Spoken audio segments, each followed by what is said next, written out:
மகிழ்ச்சியாக இருக்கீங்களா? சந்தோஷமாக இருக்கிறீங்களா? என்னங்க ஒரே பிரச்சனை, வாழ்க்கையில் போராட்டம், ஒவ்வொரு நாளும் ஒவ்வொரு விதவிதமான பிரச்சனை அப்படி சொல்கிறீங்களா?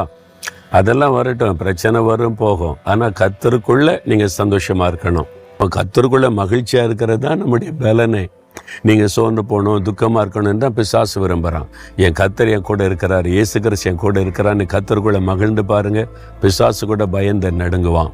இந்த சந்தோஷமாக இருக்கிறதுக்கு நிறைய காரியத்தை ஆண்டவர் நமக்கு வைத்திருக்கிறார்.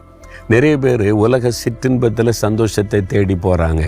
அது மறுபடியும் பிரச்சனை தான் கொண்டு வரும். ஆண்டவருடைய அழகான சிருஷ்டிப்பு பாருங்க, ஒரு யானை குடும்பம் இதை செஞ்சு வச்சுருக்கிறாங்க.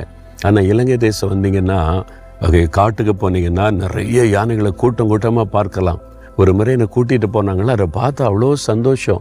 அந்த குட்டி யானைகள், அந்த பெரிய யானை, அது ஆண்டவர் சிருஷ்டித்தை நடத்துகிற விதம் மனசுக்கு ஒரு பெரிய மகிழ்ச்சியாக இருக்கும். ஏன்னால் தேவனால் அவைகள் சிருஷ்டிக்கப்பட்டு மனிதனுக்கு ஒரு ஆசீர்வாதமாய் மகிழ்ச்சியை கொடுக்கத்தான் ஆண்டவர் வைத்திருக்கிறார்.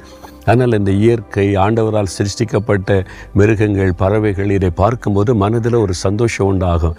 நீங்கள் அப்படிலாம் போய் ரசிச்சிருக்கிறீங்களா? எனக்கு அதெல்லாம் விருப்பம். நான் போனால் என்னை கூட்டிக் கொண்டு காமிங்கன்னு சொல்லுவேன். அதை பார்க்கும்போது, ஆண்டவரே நீங்கள் எவ்வளோ அழகாக சிருஷ்டித்திருக்கீங்க, என்னை மகிழ்ச்சியாக வைக்க, என்னை உலகத்தை என்னென்ன அழகான பொருட்களெல்லாம் உண்டாக்கி வச்சுருக்கீங்கன்னு ஆண்டவரை துடிப்பேன்.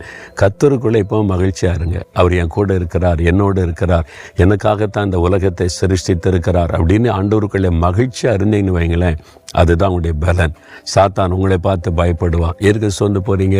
சந்தோஷமாக சொல்லுங்கள், நான் கர்த்தருக்குள்ளே மகிழ்ச்சியாக இருப்பேன். சாத்தானே, நீ என்னை துக்கப்படுத்த முடியாது. நான் அடிக்கடி சொல்லுவேன், பிசாசே எத்தனை போராட்டம் கொண்டு வா, என்னை பற்றி எத்தனை விதமாக மற்றவங்களை பேச வச்சாலும் என்ன உன்னால் துக்கப்படுத்த முடியாது. என் கர்த்தருக்குள்ளே நான் சந்தோஷமாக இருப்பேனே. துதிப்பேன் பாருங்கள், அவன் ஓடியே போயிடுவான். நீங்கள் துதிங்க, ஆண்டவரே உமக்குள்ளே நான் மகிழ்ச்சியாக இருக்கிறேன்னு சொல்லுங்கள். அப்படி சொல்கிறீங்களா? இருதயத்தில் கை வைங்க. ஆண்டவரே இயேசுவே, உமக்குள்ளே நான் மகிழ்ச்சியாக இருப்பேன், நீர் என் கூட இருக்கிறீங்க, என்னை சந்தோஷப்படுத்துறீங்க, அதுதான் என்னுடைய பலன். அதற்காக உங்களுக்கு ஸ்தோத்திரம், ஸ்தோத்திரம். இயேசுவின் நாமத்தில் ஆமென்.